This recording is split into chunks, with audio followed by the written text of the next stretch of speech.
Right, we are working on this Nissan Skyline today, R33 GTS-T, and we are going to show you how to make sure or how to check if your CAS is working. And we've already done on a previous episode a light bulb test on these connectors, as you can see, and we know the connectors are working. So what we're going to do now is we're going to show you to check if your CAS is working. We're going to adjust the CAS, check for the light bulb test again, and then we're going to remove the CAS and turn the inner rotor to see if the light bulb is flashing, and we'll connect one of the injectors in here to see if we can hear the injector work as well, prime. So let's remove the CAS, or let's loosen it. Before we loosen it, we are going to put a marking to make sure that when we put it back it is in the right position, or when we replace it. Abs is marking it.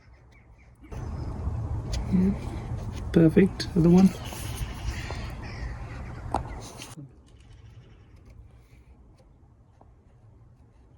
Perfect.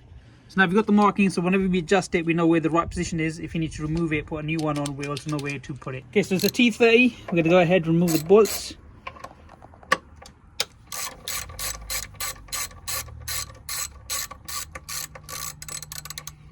Once we've done that, then we go ahead and remove that connector. Okay, that's the first bolt. I'm going to put that somewhere safe.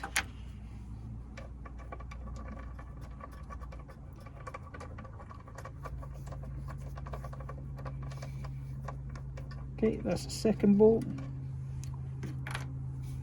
Then we've got the third one just under here.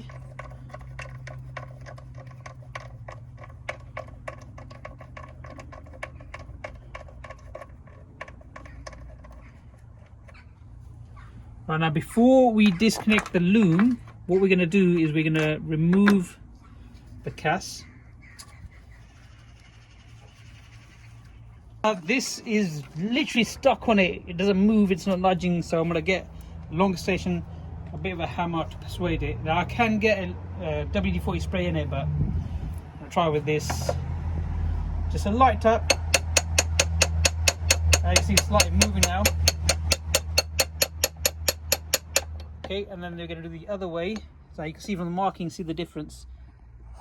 Okay, we're going to do the other way now, and I'm not hitting it with the full brute power. I'm just doing a very light tap. As you can see, it's moving, just to free off.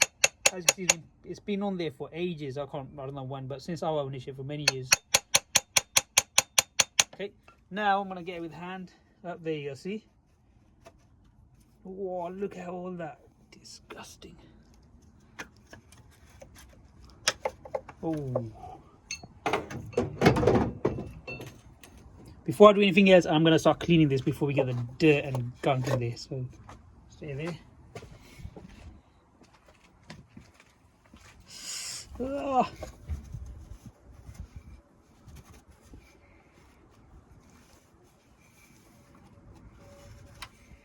Last thing I want is dirt to go inside. There you go.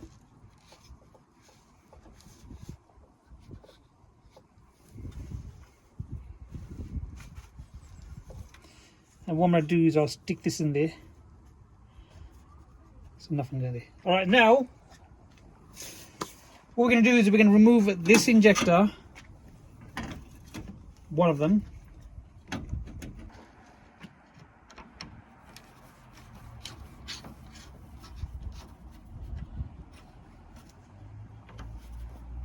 Okay, so remove the two Phillips screw on each side. One here, one here.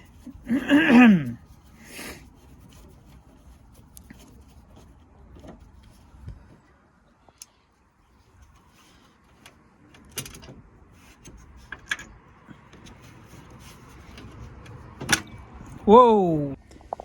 So now what we're going to do is we plug this on one end.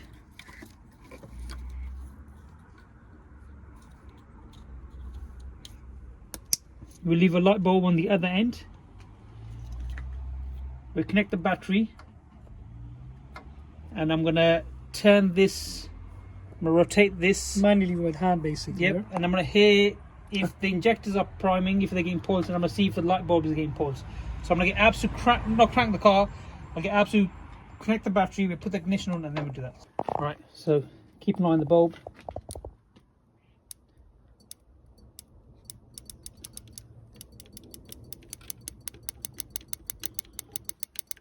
See, the bulb is more bright now. Look at that. So look, I'm spinning this CAS, and if I spin it a little bit slowly,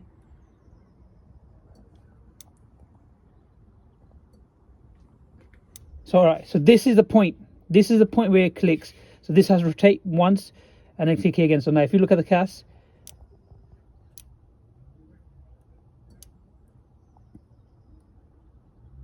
all right, now if I do it faster, see the light bulb, look at. Now that's how the light bulb should be pulsing and flashing. And on top of that, you can hear the injectors clicking. So you can tell the injector's not in fault.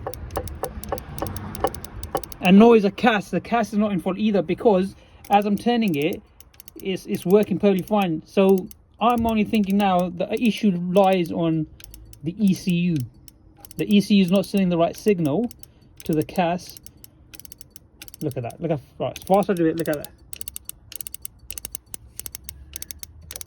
So the clicking sound, is that coming from the injector? Yeah, so alright, so if I remove the injector now, so that clicking sound was from the injector, but if I remove, I hate these old cars. Oh. Right, let me get a plier now to ply this off. Alright, so guys, if your old connecting loom tab doesn't go down, get a plier, click it and pull it out. So don't force it too much, you don't Yeah, break yeah, the plastic of tab course, and of stuff. course, of course. So Right, so now we shouldn't be hearing the click now. So that's a pulse you should be getting, and look how bright that is. Ooh, I love it. I love it. That loud click sound, that was the injector. Injector. So all right, we can check each and every connector. We check this one's fine. That's fine. Yeah.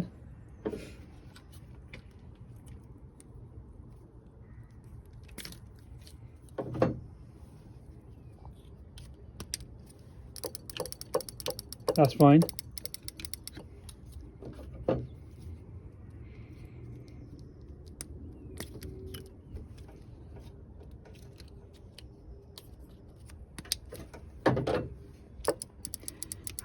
That's fine too.